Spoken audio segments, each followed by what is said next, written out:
Terima kasih Anda masih bersama kami di Laporan Pemilu. Ratusan massa yang tergabung dalam Gerakan Keadilan Rakyat melakukan aksi unjuk rasa di depan gedung Bawaslu RI. Massa Gerakan Keadilan Rakyat menggelar aksi unjuk rasa di depan kantor Bawaslu RI di Jakarta Senin siang. Selain menolak pemilu 2024 karena dinilai terjadi kecurangan, massa menuntut Bawaslu untuk mempertanggungjawabkan hasil pemilu sebagai salah satu unsur tegaknya demokrasi. Selain itu, massa juga menuntut Bawaslu agar dapat bersikap netral dalam menangani segala bentuk laporan kecurangan dalam pemilu 2024.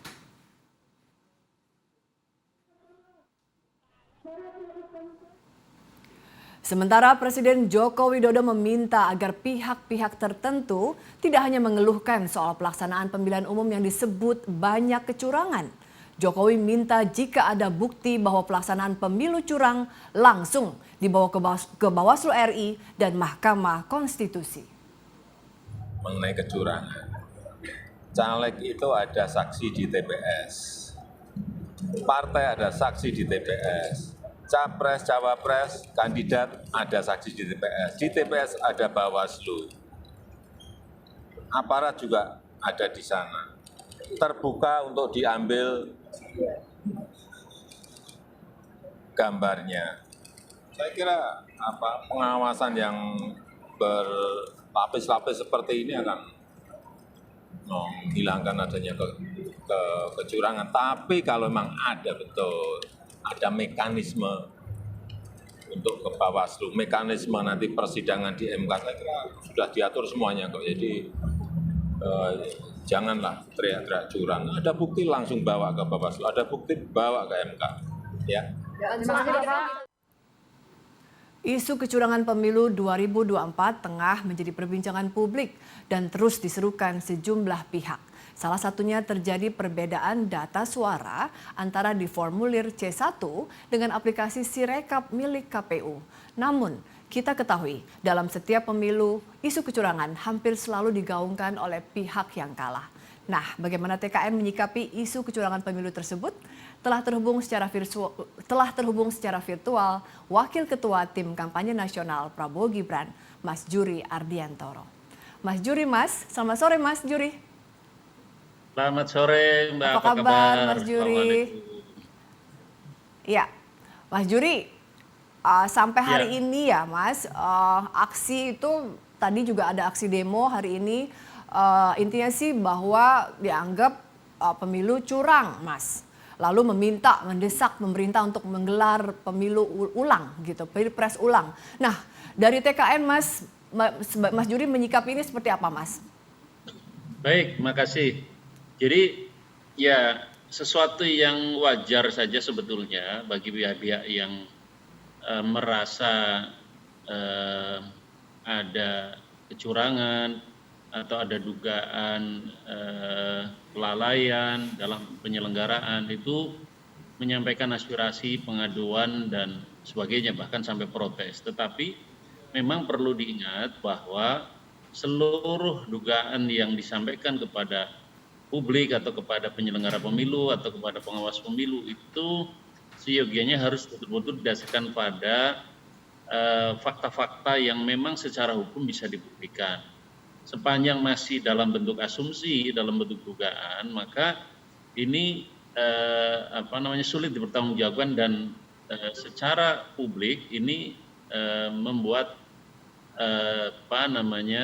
publik dibanjiri oleh asumsi-asumsi dan dugaan-dugaan yang belum tentu bisa dipertanggungjawabkan. Nah, yang kedua, memang selalu dalam setiap penyelenggaraan pemilu, bagi pihak yang kalah itu ya, atau pihak yang perolehan suaranya itu rendah, itu memang lebih nyaring ya bersuara mengenai dugaan kecurangan. Tapi sekali lagi, sepanjang dugaan-dugaan itu tidak bisa dipertanggungjawabkan secara fakta, secara hukum, maka tidak akan mengubah apa-apa, hanya membuat keriuhan keramaian di ruang publik itu. Nah, yang ketiga, sebetulnya dugaan kecurangan pemilu atau pelanggaran pemilu tidak hanya dialami oleh salah satu atau sebagian dari peserta pemilu atau pasangan calon.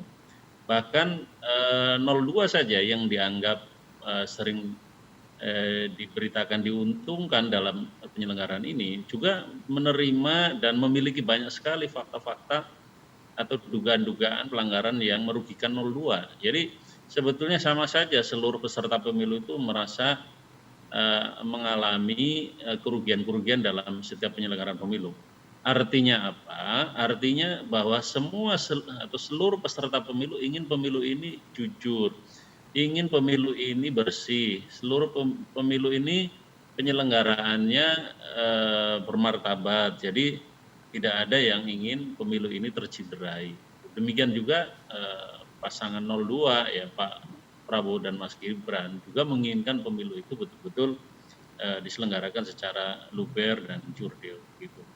Oke, nah Mas Juri, ini kan aksi ini katanya akan terus nih Mas, artinya tidak berhenti nih. Mereka akan terus gitu ya melakukan aksi demo, bahkan mengajak banyak pihak juga nih untuk sama-sama bergerak gitu. Nah artinya sejauh mana Mas TKN kemudian apakah ada upaya dari TKN misalnya melakukan upaya mengantisipasi hal ini gitu, ada nggak Mas upaya-upaya antisipasi dan ya tadi Mas dari TKN sendiri terkait banyaknya aksi yang cukup besar ini?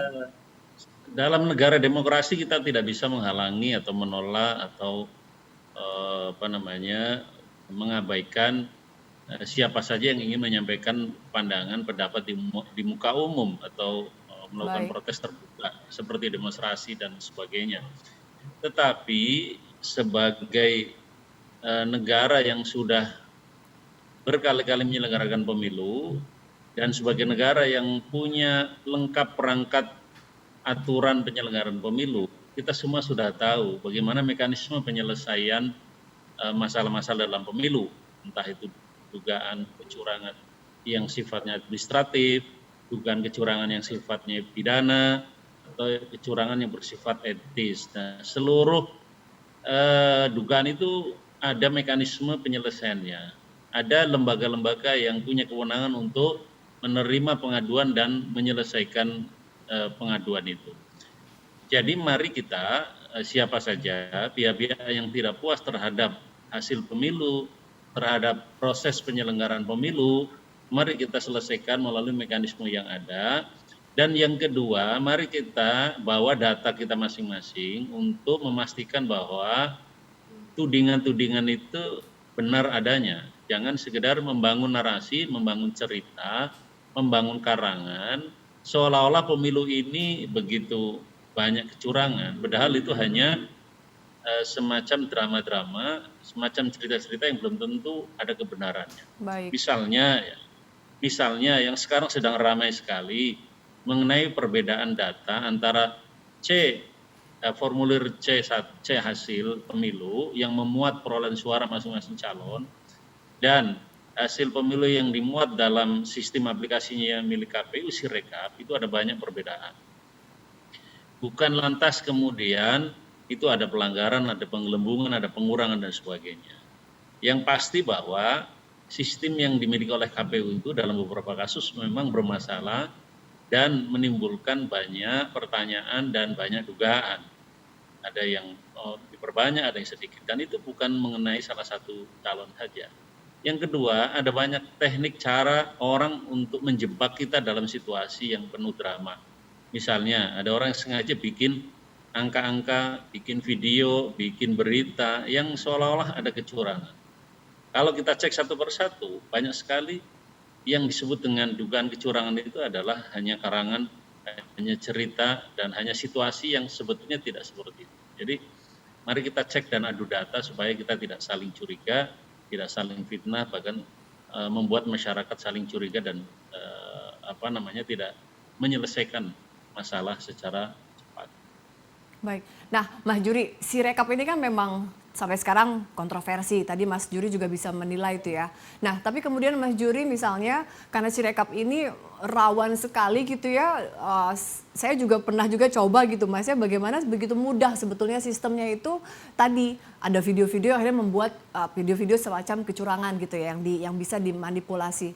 Nah, kalau Mas Juri nih, karena juga sebelumnya saya tahu Mas Juri pernah menjadi ketua KPU gitu Mas. Kalau melihat Sirekap ini Mas, review dari Mas Juri sendiri, artinya apakah dibandingkan dengan sistem pemilu sebelumnya, Sirekap ini kayaknya semakin baikkah atau semakin burukkah dibanding pemilu-pemilu sebelumnya Mas? Ya, ini juga catatan dari saya kalau boleh dikatakan kritik juga ya, bahwa kita memang selama ini minim informasi mengenai sistem teknologi informasi yang digunakan oleh KPU untuk merekap hasil pemilu yang kita kenal dengan Sirekap. Karena bagi kita teknologi secanggih apapun, kita harus memastikan teknologi itu bisa kompatibel dan bisa menjamin akurasi serta akuntabilitas hasil pemilu. Meski ketika ada gangguan atau ketika ada masalah, kita bisa dengan mudah dapat mencatat, dapat mengatasinya. Tapi memang dalam kasus 2024 ini, KPU sendiri ada 2 kali tindakan yang kira-kira mengakui ada masalah dalam sistem ini. Pertama, melalui ketuanya mengakui ada masalah di dalam pelaksanaan dan pemanfaatan teknologi informasi ini, sehingga kemudian minta maaf secara institusi. Yang kedua, kemarin juga KPU memberikan atau menyebarkan informasi kepada bawahannya, edaran atau sejenisnya itu untuk menunda rekapitulasi di tingkat kecamatan PPK karena ada masalah dalam Sirekap. Jadi memang secara internal KPU sendiri mengakui ada masalah ini. Jadi sebagai orang yang saya pernah mengalami bagaimana mengelola pemilu dengan memanfaatkan teknologi informasi, memang kita tidak boleh secara a priori untuk menyiapkan sistem ini jauh-jauh hari. Kemudian perlu ada sosialisasi, kemudian perlu ada uji coba, bahkan kalau perlu kita perlu audit berkali-kali untuk memastikan kehandalan sistem ini, dalam arti dia bisa membantu sebagaimana tujuannya ya, membantu mengefektifkan kerja kita, kerja KPU, kemudian bisa menjadi alat sosialisasi sejak dini bagi siapa saja yang ingin mengetahui sejak awal hasil pemilu. Dan yang ketiga adalah untuk data pembanding, supaya kalau data rekap manualnya ada masalah, kita bisa bandingkan dengan data Sirekap. Ini jangan kebalik, data rekapnya malah yang bermasalah, sementara para calon ini sedang berjuang berjibaku untuk memastikan perolehan suaranya benar-benar benar-benar bisa akurat dan bisa dipertanggungjawabkan secara manual. Baik, Mas Juri, saya masih akan bertanya lagi, salah satunya apakah misalnya betulkah pernah memungkinkan tidak akan dilakukan pemilu ulang gitu sesuai tuntutan tadi aksi demo. Tapi jawabnya setelah break sebentar ya Mas. Pemirsa jangan kemana-mana, dialog saya bersama Wakil Ketua Kampanye dari TKN Mas Juri Ardiantoro akan kami lanjutkan setelah pariwara. Tetaplah bersama kami di Laporan Pemilu.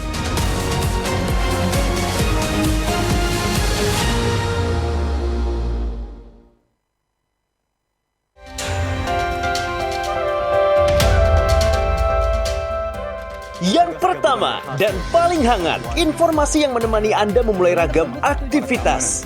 Jadi kalau ada tragedi jadikan pagi Anda lebih berarti dengan kabar terkini. hanya diaspora Indonesia. Laporan 8 pagi, setiap hari pukul 6 pagi, live di Garuda TV.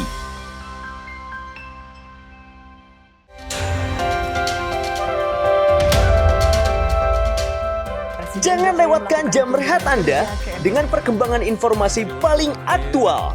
Peristiwa yang terjadi setiap saat disajikan untuk Anda. Gencatan PUPR Basuki Hadi Mulyono. Tersangka ini menyatakan Laporan 8 siang, setiap hari pukul 12 siang live di Garuda TV.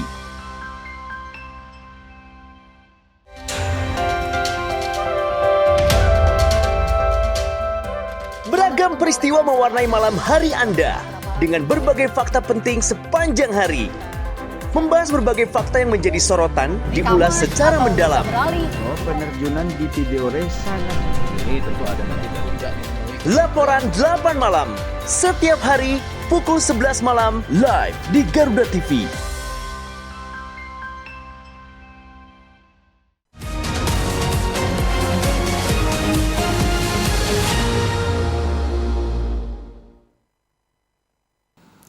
Terima kasih Anda masih bersama kami di Laporan Pemilu.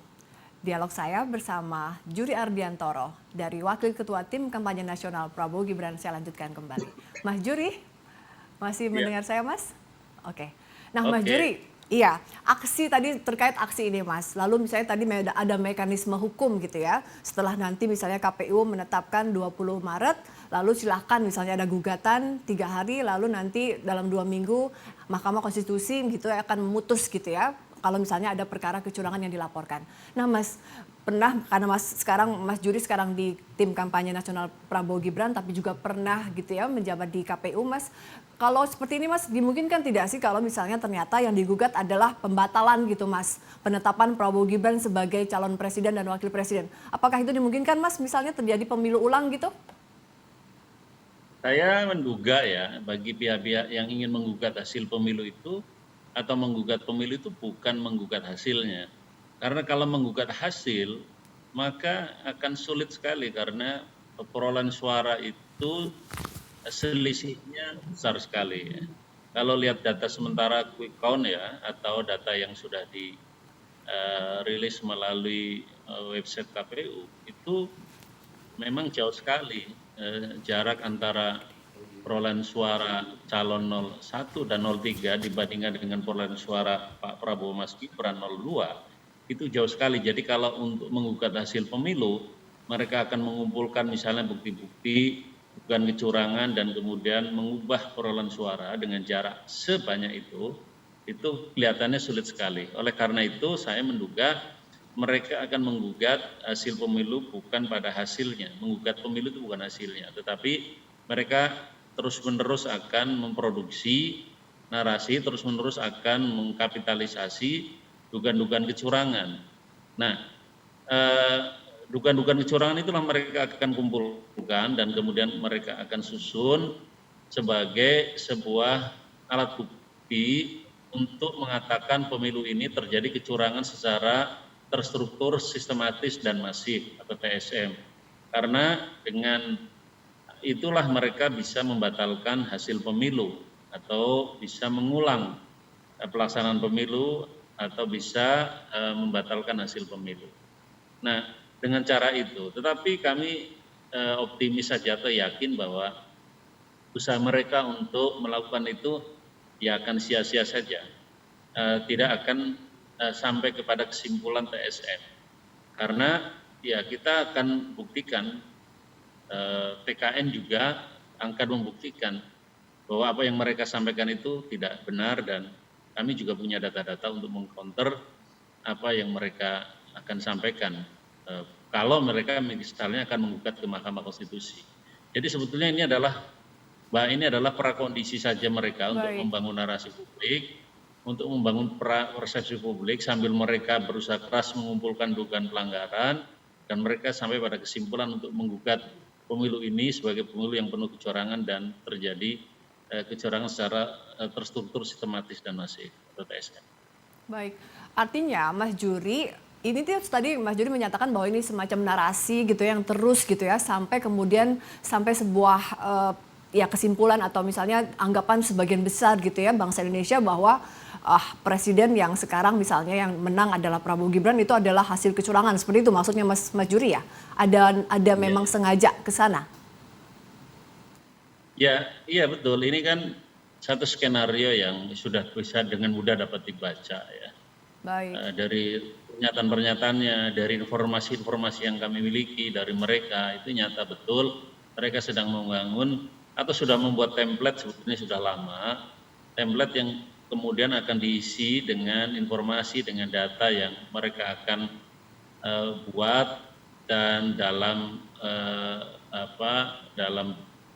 dalam satu pengertian mereka akan membangun argumentasi bahwa telah terjadi kecurangan yang bersifat terstruktur, sistematis dan masif. Baik. Tapi ya lagi-lagi kita akan hadapi saja bahwa KPU nanti akan bisa membuktikan bahwa tidak seperti itu sebagaimana yang dituduhkan. Ya, nah Mas Juri ini menyangkut tadi ya, kita bicara bahwa iya misalnya tadi walaupun Mas Juri mengatakan ya sia-sia saja kalau misalnya menggugat sampai ke jalur hukum, ke MK gitu ya. Ataupun tadi Mas Juri bilang kayaknya tidak memungkinkan untuk misalnya sampai terjadi pemilihan ulang gitu. Mas, bicara lagi ke belakang, apakah pernah Mas kasus seperti ini gitu lalu sampai terjadi pemilu ulang gitu? Pernahkah Mas? Dalam pemilu nasional itu tidak pernah ada pembatalan pemilu secara keseluruhan. Baik. Yang terjadi hanya beberapa kasus, misalnya ada pelanggaran di satu TPS tertentu, di beberapa TPS tertentu, dan kemudian terjadi pemilu ulang. Oke, baik. Nah, tapi di dalam pilkada memang ada pengalaman atau presiden ya, bahwa pemilu itu atau pilkada itu harus diulang. Tetapi membandingkan apa yang pernah terjadi pada masa lalu saat pilkada diulang dengan situasi pilpres saat ini 2024, saya kira jauh panggang dari api. Jadi nggak bisa serta-merta itu disamakan karena situasinya berbeda. Apa yang disebut dengan pelanggaran juga tidak betul dan tidak nyata. Dan ya kita optimis bahwa nanti mereka saat menggugat ke Mahkamah Konstitusi, menggugat KPU, kami juga akan menyampaikan sebagai pihak terkait untuk menyampaikan data-data pembanding, data-data yang akan menyangkal seluruh tuduhan terkait dengan 02. Baik. Nah Mas melihat timeline ya, karena nanti setelah penetapan tanggal 20 Maret, pasti juga pihak-pihak yang tadi merasa dirugikan akan mengajukan Mas permohonan gugatan sampai ke MK. Nah sejauh mana Mas tim kampanye nasional dari Prabowo Gibran sudah menyiapkan diri atau sudah menyiapkan tim Mas terkait hal ini? Ya, pertama prinsipnya sejak awal ya kami juga sudah ada tim hukum yang sudah mempersiapkan segala kemungkinan dalam seluruh tahap pelaksanaan pemilu. Jadi kalau saat ini kami harus ke Mahkamah Konstitusi untuk menjawab berbagai dugaan pelanggaran, tentu kami sudah sangat siap. Yang kedua, kami juga sudah ngecek satu persatu dari apa yang disampaikan oleh masyarakat mengenai dugaan pelanggaran dan sudah diverifikasi dan tentu sebagian nyata-nyata juga tidak benar, sebagian lagi masih perlu diklarifikasi. Yang ketiga, kami juga sudah sering mendengar dan membaca apa yang disampaikan oleh kubu lain 01, 03 mengenai dugaan kecurangan itu, dan sebagian sudah dengan sangat mudah bisa kami identifikasi, sudah kami bisa cek. Dan mudah-mudahan bisa dengan mudah kami jawab. Oke, baik, Mas Juri, putus? Oke, Mas Juri. Ya. Baik, oke, Mas Juri, satu pertanyaan. Hari ini cukup ramai terkait bahwa PKB dan Nasdem itu akan berkoalisi dengan tim Prabowo Gibran, betulkah Mas? Ya, kita serahkan kepada Pak Prabowo ya, baik. Mas Gibran, bagaimana sebaiknya menata kehidupan politik, kehidupan kenegaraan ke depan 5 tahun, mana yang lebih baik untuk bangsa dan negara, ya kita serahkan saja kepada Pak Prabowo dan Mas Gibran. Oke, baik. Mas Juri Ardiantoro, Wakil Ketua Tim Kampanye Nasional Prabowo Gibran, tetap saya ucapkan selamat walaupun memang masih menunggu penetapan. Selamat untuk terpilihnya dalam hasil quick count. Terima kasih Mas Juri Ardiantoro, selamat sore. Selamat sore. Sore Mas.